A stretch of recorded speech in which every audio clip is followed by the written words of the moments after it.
Assalamualaikum warahmatullahi wabarakatuh. Bismillahirrahmanirrahim. Alhamdulillahilladzi hadana lihadza wa ma kunna linahtadiya laula an hadana Allah.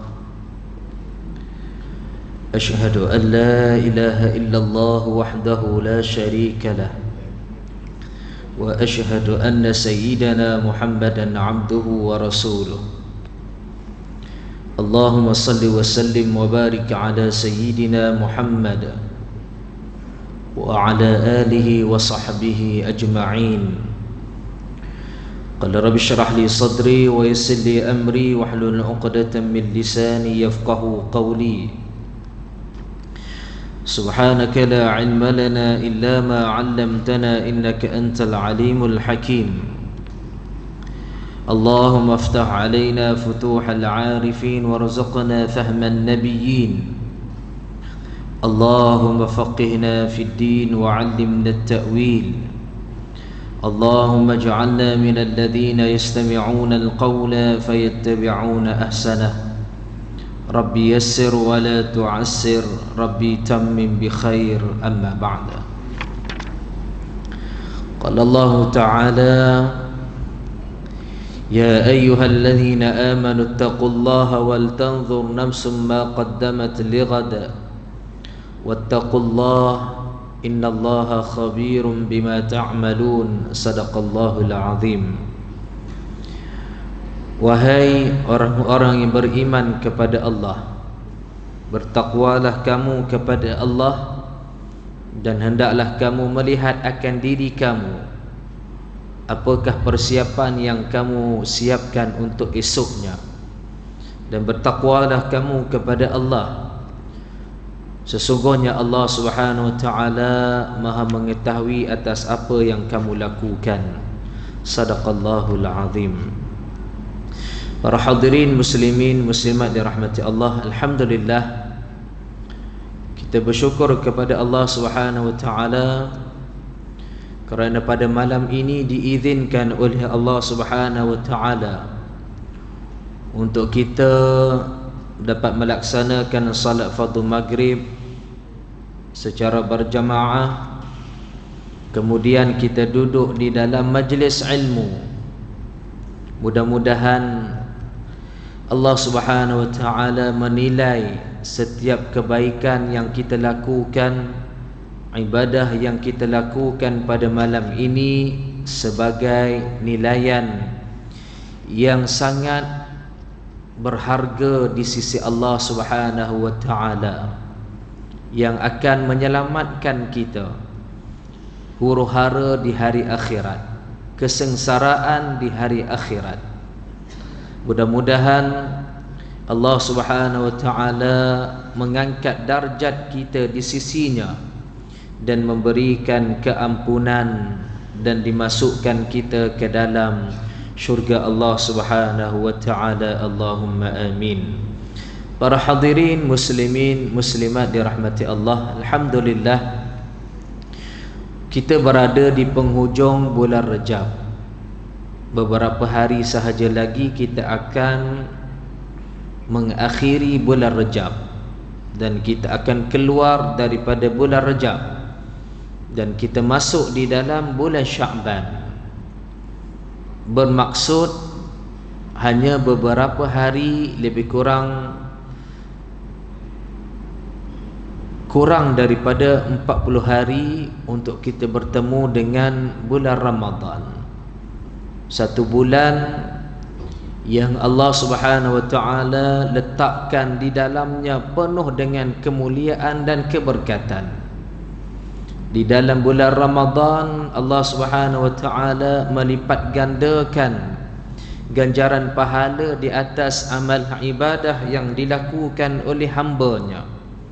Di dalam bulan Ramadan Allah Subhanahu wa taala menyediakan pakej keampunan kepada hamba-hamba-Nya. Di dalam bulan Ramadan Allah Subhanahu wa taala menyediakan satu bulan yang disebutkan dengan malam Al-Qadar. Maka inilah bulan yang sentiasa direbut, yang sentiasa ditunggu-tunggu oleh salafun salih. Mereka apabila hampirnya kedatangan Ramadan, mereka begitu bersemangat dan bergembira untuk bertemu dengan Ramadan. Baginda Nabi sallallahu alaihi wasallam menganjurkan satu doa yang kita baca, Allahumma barik lana fi Rajab wa Sya'ban wa ballighna Ramadan. Berkatikanlah kami di dalam bulan Rajab dan bulan Sya'ban, dan sampaikan umur kami untuk bertemu dengan Ramadan. Kita mengharapkan untuk bertemu dengan Ramadan pada tahun yang lepas. Ketika mana di penghujung Ramadan, kita mohon supaya Allah Subhanahu wa taala berikan usia kepada kita untuk bertemu dengan bulan Ramadan pada akan datang. Dan inilah harapan kita dan inilah doa permintaan kita kepada Allah Subhanahu wa taala. Tetapi ada di kalangan sahabat kita, ahli keluarga kita yang tidak sempat untuk bertemu dengan Ramadan.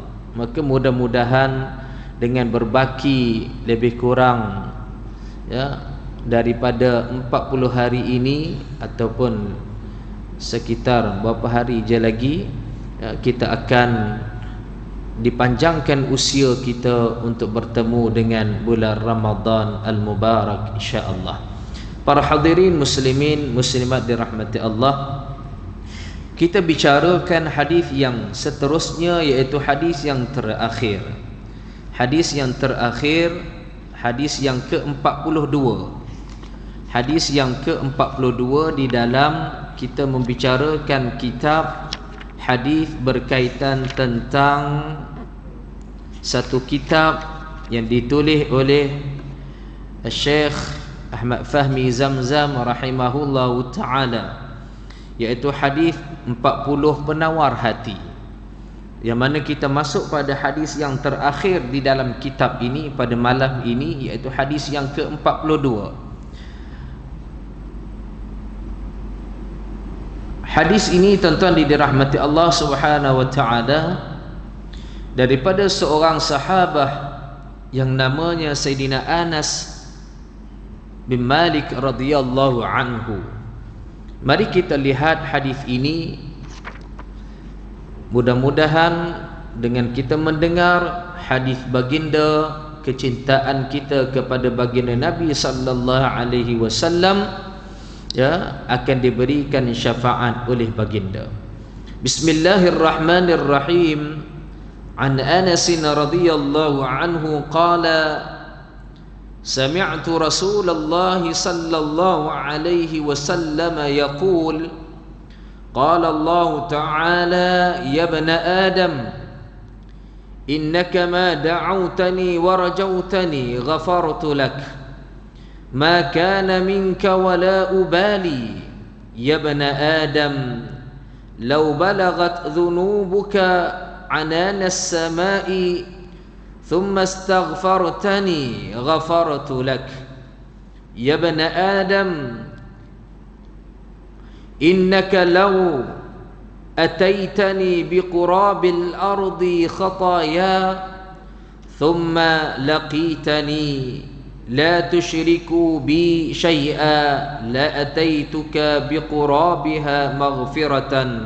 رواه إمام الترمذي وقال حديث حسن.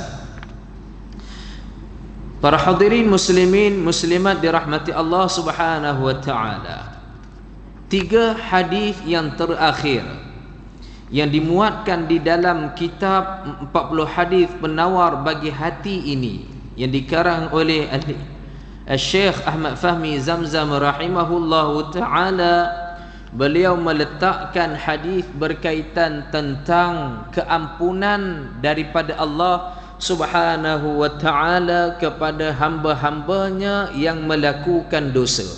3 hadis yang terakhir di dalam kitab ini dimuatkan hadis berkaitan tentang keampunan daripada Allah Subhanahu wa taala ke atas hambanya yang melakukan kesilapan, yang melakukan dosa maksiat kepada Allah Subhanahu wa taala.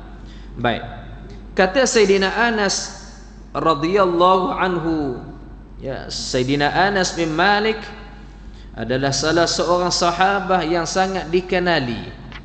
Sayyidina Anas bin Malik ini diceritakan di dalam riwayat yang mana Sayyidina Anas ini berkhidmat dengan Nabi sallallahu alaihi wasallam selama 10 tahun. Dan Sayyidina Anas bin Malik ini ketika mana usianya 10 tahun, ibunya telah menyerahkan dirinya kepada baginda Nabi sallallahu alaihi wasallam untuk berkhidmat dengan baginda Nabi sallallahu alaihi wasallam.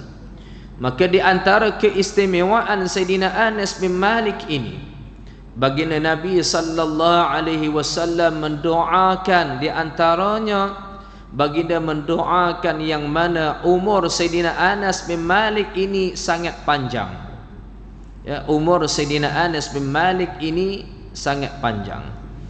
Dan baginda Nabi sallallahu alaihi wasallam juga mendoakan Sayyidina Anas bin Malik ini dikurniakan kepadanya syurga.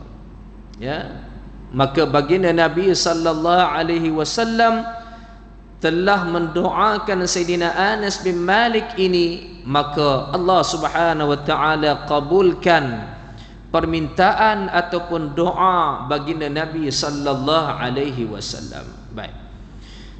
Kata Sayyidina Anas bin Malik, Rasulullah sallallahu alaihi wasallam bersabda, Allah Subhanahu wa taala telah berfirman di dalam hadis qudsi, ya, apabila di dalam hadis ini menyebut qala Allah taala, maka hadis itu merujuk kepada hadis qudsi, ya, hadis qudsi. Allah Subhanahu wa taala berfirman, wahai anak Adam. Siapa dia wahai anak Adam? Yaitu kita semua, ya, yaitu manusia yang Allah Subhanahu wa taala ciptakan, ya, di kalangan makhluk Allah Subhanahu wa taala Allah menciptakan manusia. Maka manusia ini Allah Subhanahu wa taala menciptakan dengan sebaik-baik penciptaan. Allah Subhanahu wa taala menciptakan dengan kesempurnaan. Anggota tubuh badannya diberikan kesempurnaan akal untuk dia memikirkan perkara yang baik, perkara yang tidak baik. Diberikan kesempurnaan, ya, penglihatan, panca indera dan seumpamanya untuk dia bersyukur kepada Allah Subhanahu wa taala di atas kurniaan nikmat yang Allah Subhanahu wa taala berikan kepadanya. Maka di antara makhluk Allah Subhanahu wa taala yang Allah cipta yang namanya manusia ataupun namanya insan, Allah Subhanahu wa taala melantik ataupun Allah memilih sebagai khalifah di atas muka bumi Allah Subhanahu wa taala. Wa idh qala rabbuka lil malaikati inni ja'ilun fil ardi khalifah. Ketika mana Allah Subhanahu wa taala wa idh qala rabbuka lil malaikah menyeru kepada para malaikat, berkata kepada para malaikat, inni ja'ilun fil ardi khalifah, yang mana aku ingin menjadikan manusia itu sebagai penghuni yang akan menjadi khalifah di atas muka bumi Allah Subhanahu wa taala. Ketika mana Allah Subhanahu wa taala bagi tahu kepada para malaikat yang mana Allah nak lantik di kalangan makhluknya yang namanya insan, yang namanya manusia, untuk mentadbir bumi Allah Subhanahu wa taala. Maka para malaikat bertanya kepada Allah Subhanahu wa taala, bagaimana boleh ingin melantik manusia untuk mentadbir bumi Allah, sedangkan mereka ini akan membuat kerosakan dan akan menumpahkan darah. Maka tuan-tuan dirahmati Allah, Allah Subhanahu wa taala bagi tahu kepada para malaikat yang mana qala inni a'lamu ma la ta'lamun, sesungguhnya aku mengetahui atas apa yang kamu tidak mengetahui. Allah Subhanahu wa taala Maha mengetahui. Allah menciptakan manusia, Allah menciptakan makhluk yang lain. Allah mengetahui kelebihan yang ada pada manusia. Allah Subhanahu wa taala mengetahui yang mana manusia mampu untuk mentadbir bumi Allah Subhanahu wa taala. Allah mengetahui segala-galanya kerana semua itu di bawah penciptaan Allah Subhanahu wa taala. Baik. Apabila Allah Subhanahu wa taala menciptakan manusia, maka Allah Subhanahu wa taala menyebut ya bani Adam, wahai anak Adam, merujuk kepada manusia. Ya, merujuk kepada manusia. Kerana kenapa disebut dengan ya bani Adam, wahai anak Adam? Kerana manusia yang diciptakan oleh Allah Subhanahu wa taala, manusia yang pertama diciptakan oleh Allah, iaitu Nabi Adam alaihi salam. Ya, manusia yang diciptakan oleh Allah Subhanahu wa taala, manusia yang pertama iaitu Nabi Adam alaihi salam, maka disebut dengan ya bani Adam, wahai anak Adam. Ya. Keturunan seterusnya, ya, anak yang seterusnya, nasab dan seterusnya, maka disebut dengan anak Adam. Ya. Sebab itu kita sebutkan yang mana kita ni juga keturunan Nabi Adam alaihi salam. Ya. Kita juga keturunan Nabi Adam alaihi salam. Maksudnya tuan-tuan, daripada manusia yang pertama diciptakan iaitu Nabi Adam alaihi salam, kemudian bawa kepada nabi-nabi yang seterusnya sehinggalah kepada Nabi Muhammad sallallahu alaihi wasallam. Baik. Allah Subhanahu wa taala sebut, ya bani Adam, wahai anak Adam, innaka ma da'awtani wa rajautani ghafartu lak.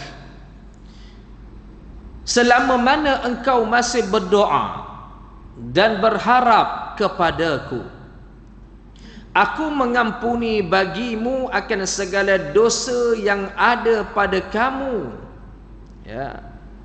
Allah Subhanahu wa taala sebut di dalam hadis qudsi ini, yang mana sekiranya ataupun selama mana engkau berdoa meminta kepadaku dan berharap kepadaku, aku mengampuni bagi kamu akan segala dosa yang ada pada diri kamu, dan aku tidak peduli maka kana minka wala ubali, yang mana aku tidak peduli walaupun dosa itu banyak.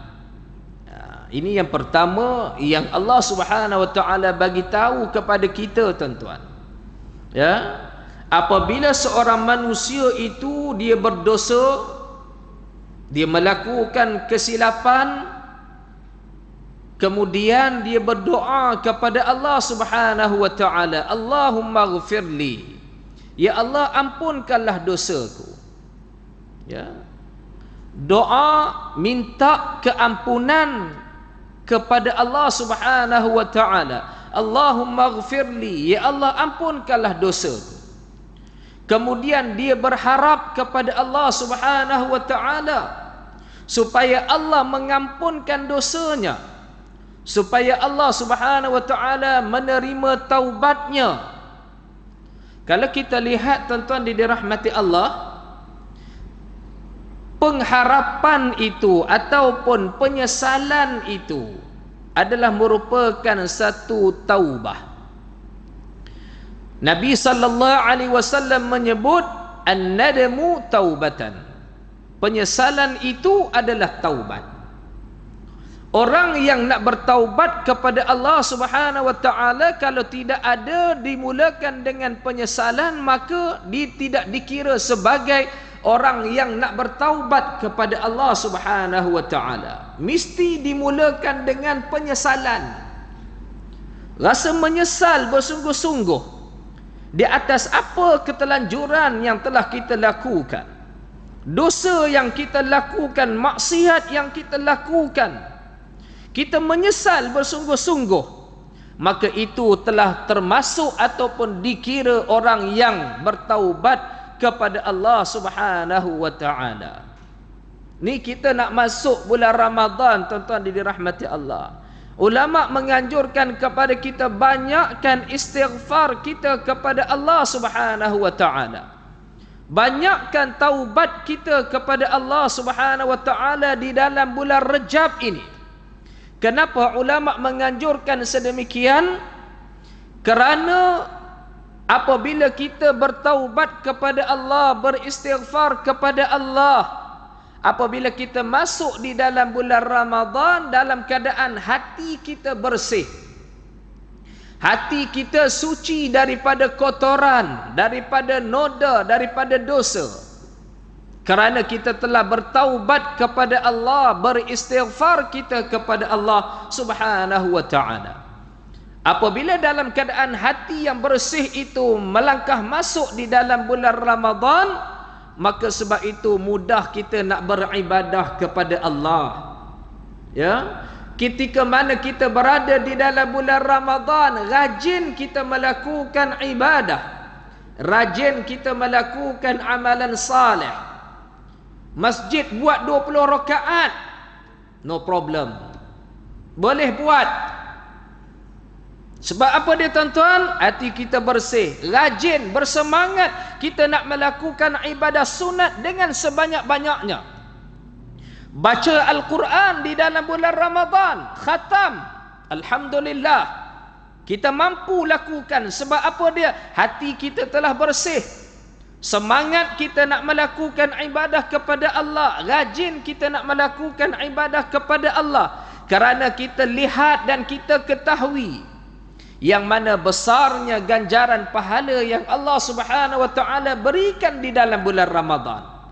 Begitulah dengan ibadah-ibadah yang lain, amalan saleh yang lain, dengan sedekah kita.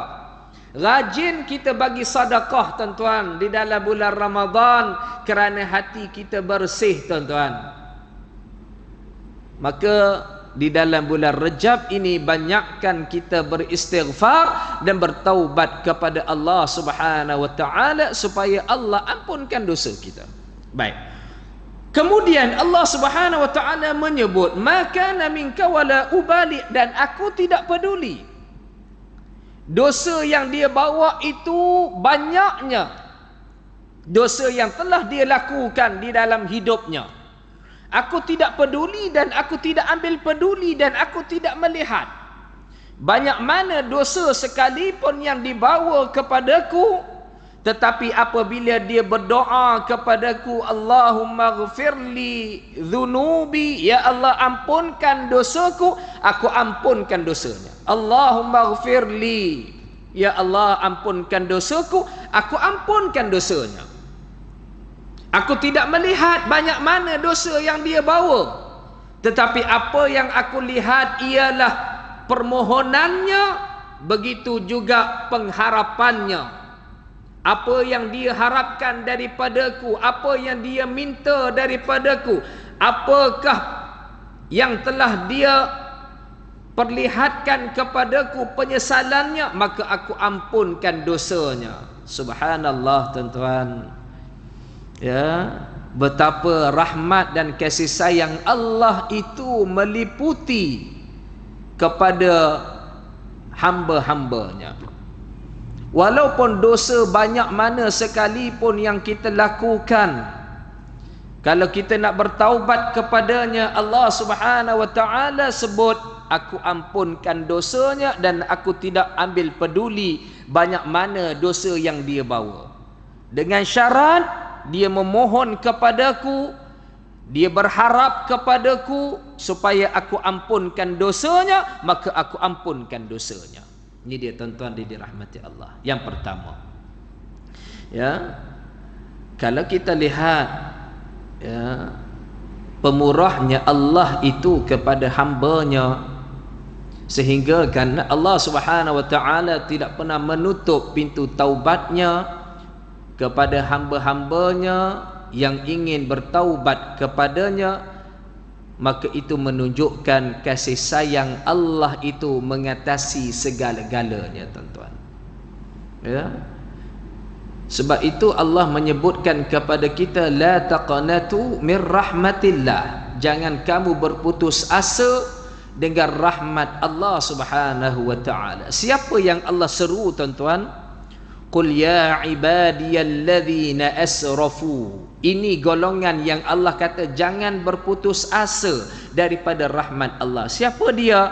Qul ya ibadiyalladzina asrafu. Katakan wahai Muhammad kepada hamba-hambaku yang melampaui batas.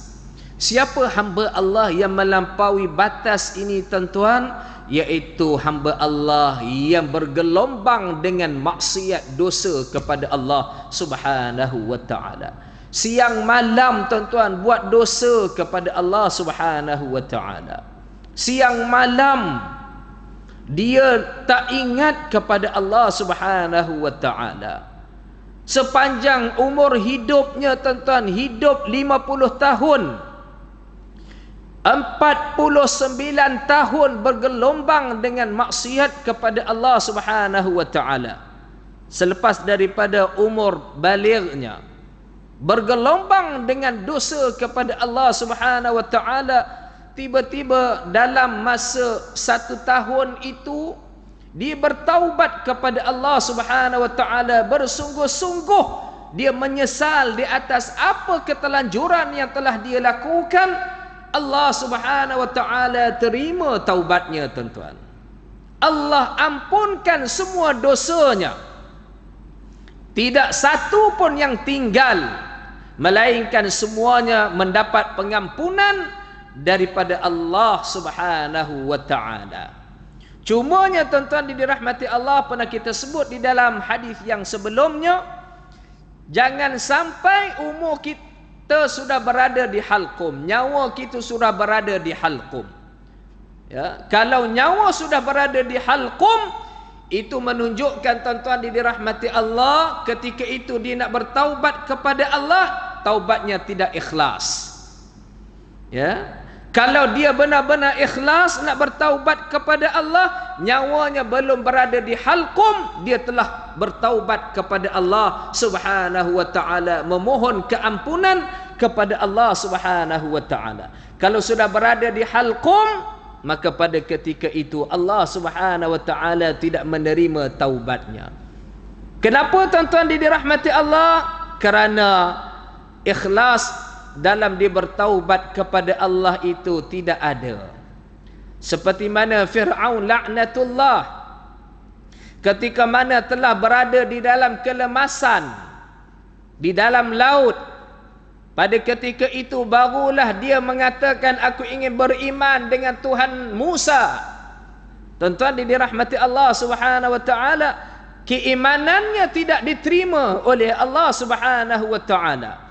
Kerana pada saat yang sangat getir, nyawanya sudah diambil oleh Allah Subhanahu wa taala, dipisahkan dari tubuh badannya. Pada ketika itu barulah dia mengatakan, aku beriman kepada Tuhan Musa. Tuan-tuan dirahmati Allah, Allah Subhanahu wa taala tidak terima keimanan Fir'aun laknatullah. Ya. Maka sebab itu, tuan-tuan, bertaubat kita kepada Allah ketika mana kita sihat. Bertaubat kita kepada Allah Subhanahu wa taala ketika mana Allah belum mengambil nyawa kita. Inilah waktunya untuk kita memberikan kesedaran di atas apa yang pernah kita lakukan dalam hidup kita, tuan-tuan. Dosa yang begitu banyak yang kita lakukan dan kita tidak tahu bilakah nyawa kita akan berpisah daripada badan kita, tuan-tuan. Allahu Akbar. Tuan dirahmati Allah, kematian dia akan datang secara mengejut, yang kita tidak tahu bilakah kematian itu akan menjemput kita. Tadi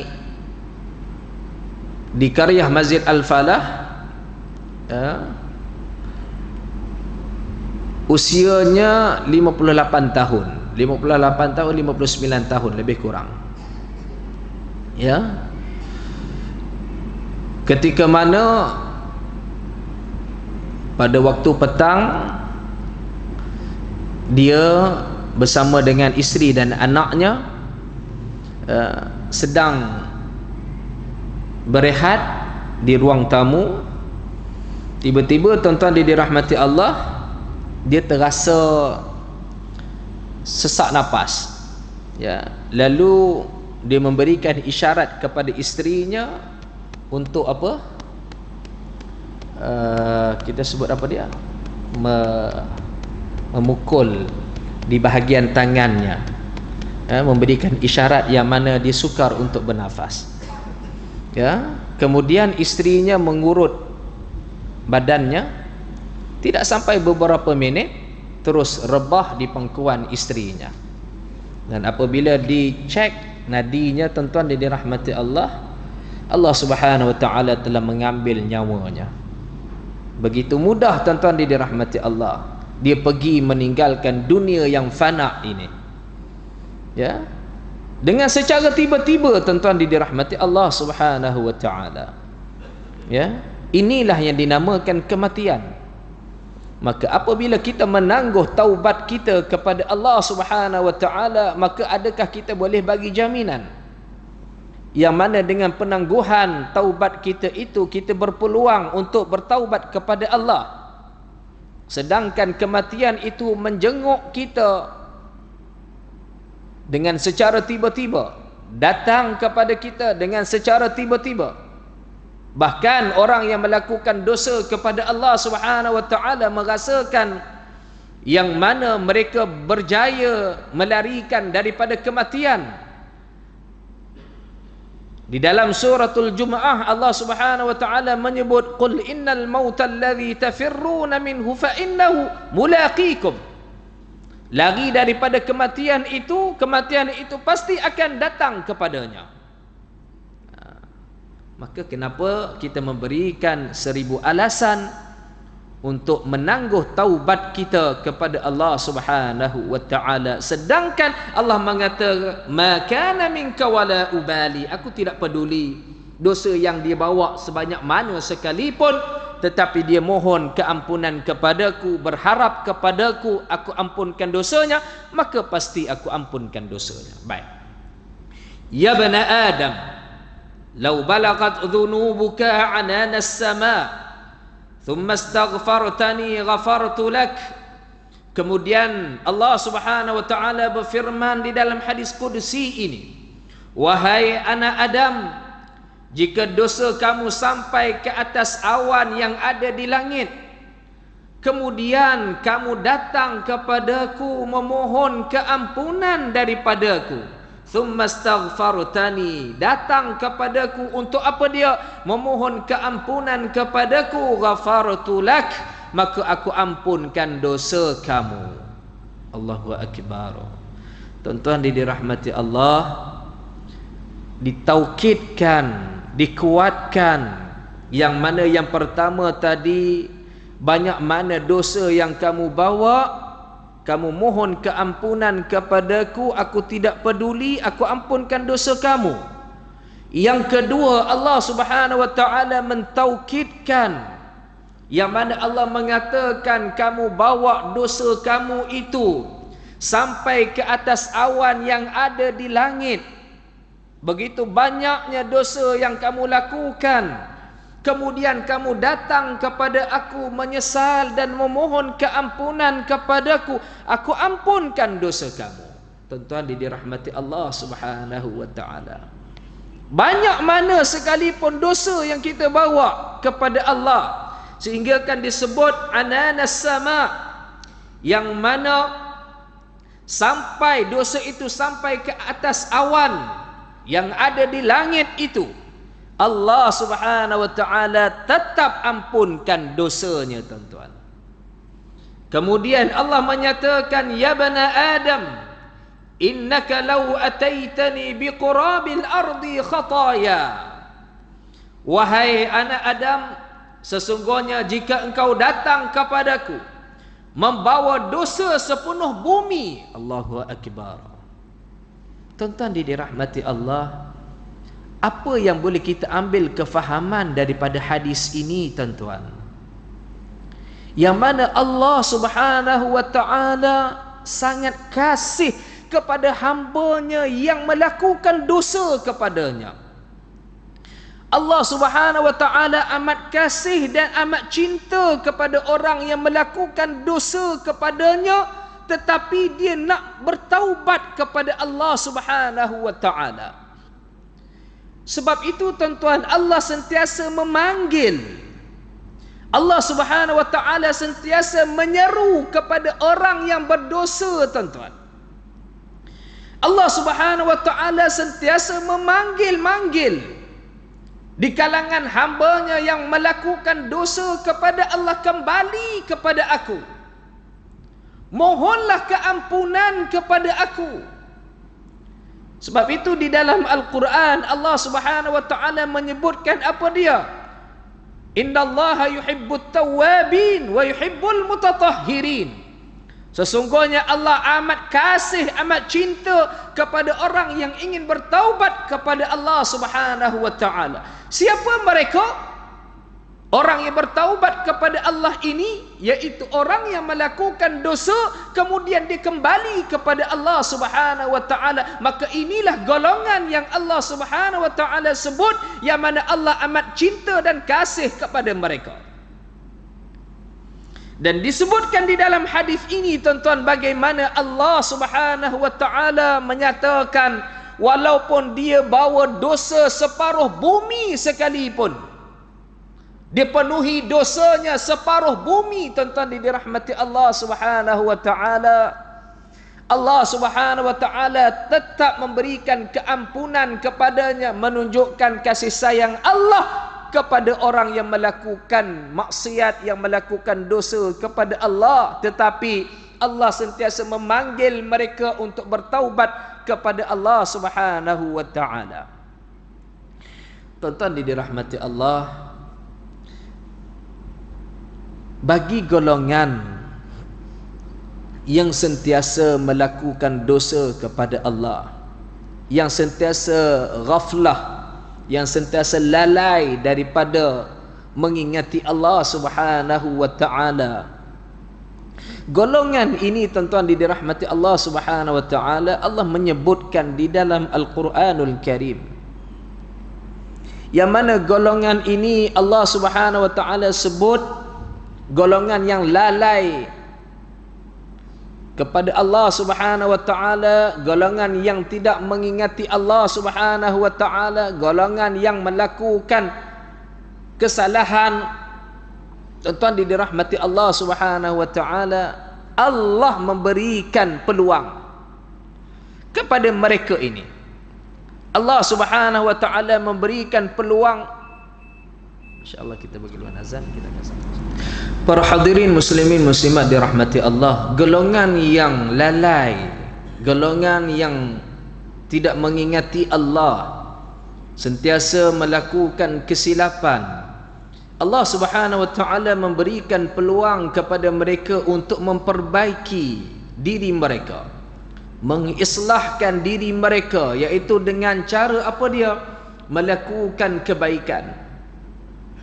Dengan melakukan kebaikan itu, maka Allah Subhanahu wa taala memperbaiki diri mereka.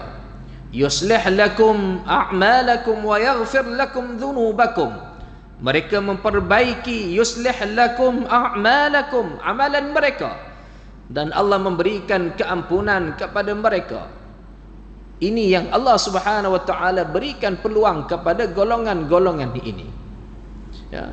Dan tuan-tuan dirahmati Allah Subhanahu wa taala, seterusnya Nabi menyebutkan, "Thumma laqitani la tusyriku bi syai'a la ataituka biqurabiha maghfiratan." Orang yang melakukan dosa tadi sepenuh bumi, dia membawa kepada Allah Subhanahu wa taala dosanya sepenuh bumi. Kemudian tuan-tuan dirahmati Allah Subhanahu wa taala, dia datang bertemu denganku, padahal dia tidak menyekutukan aku dengan sesuatu apapun, pasti aku akan datang kepada kamu sepenuh bumi keampunanku. Tuan-tuan dirahmati Allah Subhanahu wa taala, orang yang membawa dosa sepenuh bumi kepada Allah Subhanahu wa taala, kemudian dia tidak pernah mensyirikkan Allah Subhanahu wa taala, dia tidak pernah menyekutukan Allah Subhanahu wa taala dengan sesuatu apapun, maka Allah Subhanahu wa taala melihat kepada keikhlasannya, taubatnya kepada Allah Subhanahu wa taala, maka Allah menyatakan, la ataituka biqurabiha maghfiratan, aku bawa kepada kamu itu sepenuh bumi keampunanku. Ni dia tuan-tuan, Allah ampunkan dosa kita walaupun sepenuh bumi dosa yang kita lakukan, tetapi kita tidak pernah syirik kepada Allah Subhanahu wa taala, Allah ampunkan dosa kita tuan-tuan. Ni dia keluasan rahmat keampunan Allah Subhanahu wa taala telah terbukti di dalam hadis qudsi ini tuan-tuan. Maka kita lihat semula tuan-tuan, bagaimana kita nak bertemu dengan Allah Subhanahu wa taala di hari akhirat nanti. Kalau kita tahu tuan-tuan dirahmati Allah, dosa kita banyak tertulis di dalam buku suratan amal kita nanti tuan-tuan, kita nak berjumpa dengan Allah Subhanahu wa taala tuan-tuan, malu kita. Sehingga kan disebutkan malunya kita tuan-tuan, jatuh daging muka kita ni tuan-tuan. Malunya kita kepada Allah Subhanahu wa taala di atas dosa yang kita lakukan. Tiba-tiba kita pada hari ini tuan-tuan rasa tidak ada malu kita di atas maksiat yang kita lakukan, sedangkan Allah berikan kepada kita nikmat yang begitu banyak. Kita ambil nikmat itu untuk apa dia? Melakukan maksiat kepada Allah Subhanahu wa taala. Tak rasa malu kita tuan-tuan. Allah berikan kepada kita kekayaan, tiba-tiba kita boleh tayang tubuh badan kita tuan-tuan. Allah Subhanahu wa taala berikan kemewahan dunia kepada kita. Kita boleh tayang tubuh badan kita dan kita boleh tunjukkan dosa-dosa maksiat yang kita lakukan. Kita zahirkan dosa kita tuan-tuan. Allah, inilah akhir zaman yang berlaku tuan-tuan. Tidak ada rasa malu kepada Allah Subhanahu wa taala, sedangkan dia mengambil nikmat yang Allah Subhanahu wa taala berikan kepadanya. Sebab itu tuan-tuan dirahmati Allah, kalau kita tahu yang mana di hari akhirat nanti akan diperlihatkan dosa kita tuan-tuan, ibaratnya seperti mana daging tu akan luruh daripada muka kita sebab malunya kita kepada Allah Subhanahu wa taala. Sebab itu Al-Imam Asy-Syafi'i rahimahullahu taala di dalam syairnya apa dia tuan? Ilahi lastu lil firdausi ahla.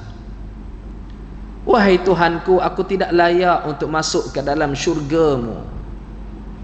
Namun tuan-tuan dirahmati Allah, kata Al-Imam Asy-Syafi'i rahimahullahu taala, tetapi aku tidak kuat untuk masuk ke dalam neraka Jahannam. Wala aqwa, aku tidak kuat untuk masuk ke dalam neraka-Mu. Nak menunjukkan tuan-tuan dirahmati Allah betapa Imam Syafi'i kalau nak lihat kepada amalan ibadah tidak mampu dan tidak cukup untuk nak mendapatkan nikmat syurga Allah Subhanahu wa taala yang begitu hebat tuan-tuan. Namun tuan-tuan dirahmati Allah mengatakan, aku tak sanggup untuk masuk ke dalam nerakamu dengan bakaran yang begitu pedih. Ini yang kita harapkan kepada Allah Subhanahu wa taala, supaya dengan amal ibadah kita yang sedikit ini, mudah-mudahan Allah Subhanahu wa taala menerima amal ibadah kita dan Allah memberikan keampunan kepada kita, dan masuknya kita ke dalam syurga Allah bukan disebabkan dengan ibadah kita, tetapi disebabkan rahmat dan kasih sayang Allah, maka kita masuk ke dalam syurga Allah Subhanahu wa taala. Sebab tuan-tuan, kalau nak dibandingkan dengan amal ibadah kita yang terlalu sedikit untuk diganjari dengan syurga Allah, tak layak tuan-tuan dirahmati Allah. Kita masuk ke dalam syurga Allah kerana disebabkan pengampunan daripada Allah dan kasih sayang Allah yang Allah berikan kepada kita, maka kita layak untuk masuk ke dalam syurga Allah Subhanahu wa ta'ala. Para hadirin muslimin muslimat dirahmati Allah, mudah-mudahan dengan hadis yang terakhir daripada kitab ini, kita sama-sama dapat mengambil pengajaran daripada hadis ini, dan kita bacakan suratul Fatihah untuk almarhum Syekh Ahmad Fahmi Zamzam rahimahullahu ta'ala. Mudah-mudahan Allah ampunkan dosanya, Allah berikan rahmat kepadanya, ila hadratin Nabi Mustafa sallallahu alaihi wasallam, wa ila ashabil kiram wa ali baitil azam wal a'immatil a'lam wa syuhada wa ulama, wa khususan hadhihi niyyah almarhum Ahmad Fahmi Zamzam rahimahullah. Syai'ul lahumul Fatihah. A'udzu billahi minasyaitonir rajim. Bismillahirrahmanirrahim. Alhamdulillahi rabbil alamin, arrahmanir rahim, maliki yaumiddin, iyyaka na'budu wa iyyaka nasta'in, ihdinas siratal mustaqim, siratal ladzina an'amta 'alaihim ghairil maghdubi 'alaihim waladdallin. Amin. Insyaallah kita akan sambung di dalam kitab yang lain insya-Allah pada bulan yang akan datang insya-Allah. Sekadar itu sahaja, mudah-mudahan ada manfaatnya. Aqulu qouli hadza wa astaghfirullah azim li wa lakum wa lisairil muslimin wal muslimat innahu huwal ghafurur rahim. Bismillahirrahmanirrahim. Alhamdulillahirabbil alamin. Wassalatu wassalamu ala asyrafil anbiya'i mursalin wa ala alihi washabbihi ajma'in. Allahumma ij'al jam'ana hadza jam'an marhuma wa tafarruqana min ba'dihi tafarruqan ma'suma. Sallallahu ala sayyidina Muhammadin wa ala alihi washabbihi wa baraka wa sallam. Walhamdulillahirabbil alamin. Assalamu alaikum warahmatullahi wabarakatuh.